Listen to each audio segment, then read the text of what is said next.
Hello, నేను చేసరావు. Tollywood top director Allu Aravind ED ఎదుట దాదాపు 3 గంటల పాటు విచారణను ఎదుర్కొన్నారు. ఆయన కేవలం ఒక పౌరునిగా బాధ్యతగా వెళ్ళాను తప్పితే ఆ కేసులో ఏమీ లేదు అని చెప్తున్నారు. కానీ ఈడీ మాత్రం విచారణ అయిపోయిన తర్వాత మళ్ళీ రావాల్సి ఉంటుంది, త్వరలోనే మేము చెప్తాం ఎప్పుడు రావాలి అనేది చెప్పి పంపించారు. అంటే మళ్ళీ మరొకసారి ఈడీ ఎదుట అల్లు అరవింద్ గారు హాజరు కాబోతున్నారు. అసలు ఏ కేసులో ఈయన హాజరు కావాల్సి వచ్చింది ఈడీ కేసులో అని అంటే, రామకృష్ణ ఎలక్ట్రానిక్స్ అనేటువంటి ఒక సంస్థ, అలాగే రామకృష్ణ టెలిట్రానిక్స్ అనేటువంటి సంస్థ, ఈ 2 సంస్థల్లో లావాదేవీలు జరిగాయి 2012 నుంచి 2019 మధ్యలో. ఈ లావాదేవీలకు సంబంధించినటువంటి రికార్డ్స్లో అల్లు అరవింద్ గారి పేరు ఉంది. వాస్తవంగా ఈ రామకృష్ణ ఎలక్ట్రానిక్స్ టెలిట్రానిక్స్ వాళ్ళు బ్యాంకులో, యూనియన్ బ్యాంక్ ఆఫ్ ఇండియాలో లోన్ తీసుకున్నారు.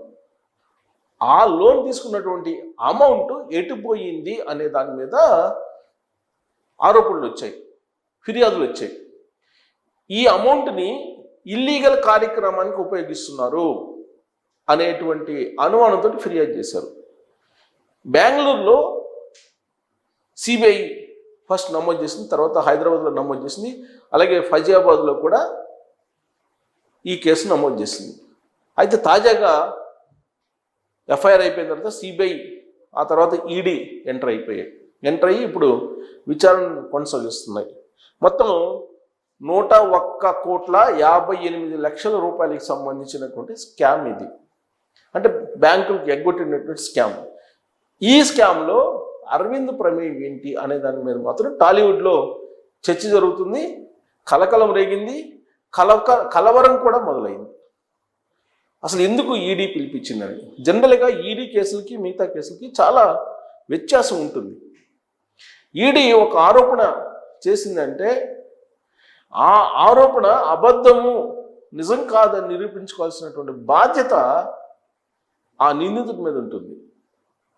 అదే సిబిఐయో లేదంటే ఏ విచారణ సంస్థ అయినా సరే ఆ పర్టికులర్ నిందితుడు తప్పు చేశాడా లేదా అని నిరూపించాలి విచారణ సంస్థ. కానీ ఈడీది రివర్స్ వ్యవహారం. కాబట్టి ఇప్పుడు అల్లు అరవింద్ గారే ఈ కేసులో ఎలాంటి ప్రమేయం లేదు అని తనకై తానే నిరూపించుకోవాలి. ఈ కేసు అంత తేలిగ్గా పోయేటువంటి కేసు కాదు. అసలు టాలీవుడ్లో టాప్ డైరెక్టర్గా ఉన్నటువంటి అరవింద్ గారు ఇలాంటి కేసుల్లో ఎంటర్ కావడం, ఇలాంటి కేసుల్లో విచారణ ఎదుర్కోవడం కూడా ఫస్ట్ టైం. బహుశా గతంలో ఎప్పుడు ఇలాంటివి లేదు. ఐటీకి సంబంధించినటువంటి ఏదన్నా దాడులు, ఆ తర్వాత వాటిని సెటిల్ చేసుకోవడం, సాధారణంగా టాలీవుడ్ అంటే సినిమా వర్గాలకు సంబంధించి ఐటీ దాడులే ఉంటాయి, ఇన్కమ్ ట్యాక్స్ దాడులు ఉంటాయి సినిమా రిలీజ్ అయినప్పుడు, లేదా డిస్ట్రిబ్యూటర్ కంపెనీల మీద ఈ ఐటీ దాడులు, ఇలాంటివి తప్పితే ఈడీ కేసుల వరకు ఇప్పుడు పోలేదు. కానీ ఫస్ట్ టైం ఈడీ కేసుల వరకు టాలీవుడ్లో ఉన్న టాప్ నిర్మాత అల్లు అరవింద్ గారు వెళ్ళారు. సో ఈయన ఏంటి అసలు కేసు అంటే రామకృష్ణ ఎలక్ట్రానిక్స్. మరి దీంతో ఈయనకి ఏం సంబంధం ఉందో ఏంటో తెలీదు. ఎలక్ట్రానిక్స్ రెండోది రామకృష్ణ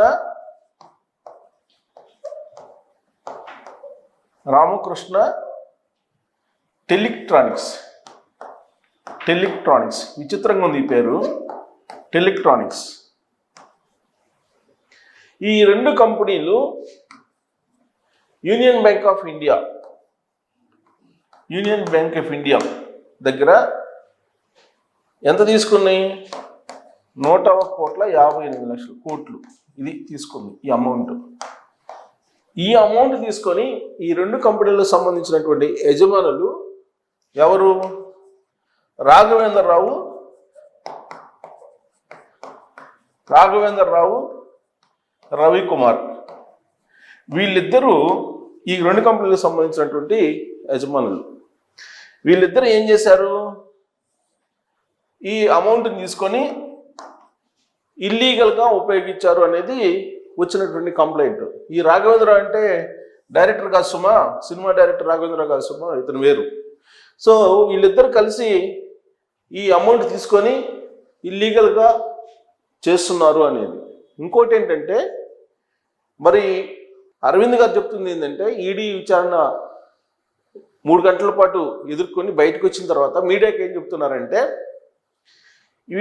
ఈ కంపెనీలో ఉండేటువంటి యజమానుల దగ్గర, ఒక యజమాని దగ్గర ప్రాపర్టీ కొన్నాను, ఆ ప్రాపర్టీ కొన్నటువంటి సందర్భంగా తన పేరు వాళ్ళ దగ్గర ఉంది రికార్డ్స్లో, ఆ రికార్డ్స్ని పరిశీలించిన తర్వాత ఈడీ పిలిచారు అని చెప్పి అరవింద్ గారు చెప్తున్నారు. వీళ్ళకి సంబంధించినటువంటి అకౌంట్ బుక్స్, మొబైల్స్, కంప్యూటర్స్ ఇవన్నీ సీజ్ చేసింది సిబిఐ. అలాగే ఈడీ కూడా సీజ్ చేసింది, ఈడీ కూడా పరిశీలిస్తుంది. ఆ లావాదేవీలు మొత్తం పరిశీలిస్తున్నటువంటి సమయంలో అరవింద్ గారి పేరు కనిపించింది వాళ్ళకి, అందుకే పిలిచారు. దానికి వివరణ కూడా ఇచ్చానని చెప్పి చెప్తున్నారు. వివరణ ఇచ్చానని చెప్తూ ఆయన ఏమంటున్నారంటే, ఈ కంపెనీలో రామకృష్ణ ఎలక్ట్రానిక్స్ అండ్ రామకృష్ణ టెలిక్ట్రానిక్స్ కంపెనీల్లో చిన్న వాటాదారు దగ్గర ఆ వాటాదారుకు సంబంధించినటువంటి భూమిని కొనుగోలు చేశాను 2017లో అని చెప్తున్నారు. 2017లో భూమి కొనుగోలు చేశాను అని చెప్తున్నారు. దాని తాలూకు వివరాలు ఆ లావాదేవీల్లో ఉన్నాయి, అందుకే పిలిచారు అని చెప్తున్నారు. కానీ పేరు చెప్పట్లా. ఇప్పుడు వీళ్ళిద్దరు రాఘవేంద్రరావు గారు, రవికుమార్ గారు, వీళ్ళిద్దరూ ఈ రెండు కంపెనీలకు సంబంధించినటువంటి నిర్వాహకులు. మరి వీళ్ళిద్దరిలో ఒకళ్ళకు సంబంధించినటువంటి భూమి కొనుగోలు చేశారా, లేదంటే వీళ్ళిద్దరు కాకుండా ఈ రెండు కంపెనీల్లో ఎవరైనా స్వల్ప వాటాదారు ఉన్నారా? ఆ వాటాదారు పేరు ఏంటి అనేది అరవింద్ గారు చెప్పలేదు. చెప్పకుండా ఒక బాధ్యతాయుతమైనటువంటి పౌరునిగా ఈడీ కేసుకు నేను అటెండ్ అయ్యాను, ఇంతకు మించి మీరు ఏమి అడగద్దు, నేనేమి చెప్పను, కేసు విచారణలో ఉంది కాబట్టి అని చెప్పి ఆయన మీడియాకి వివరించడం జరిగింది.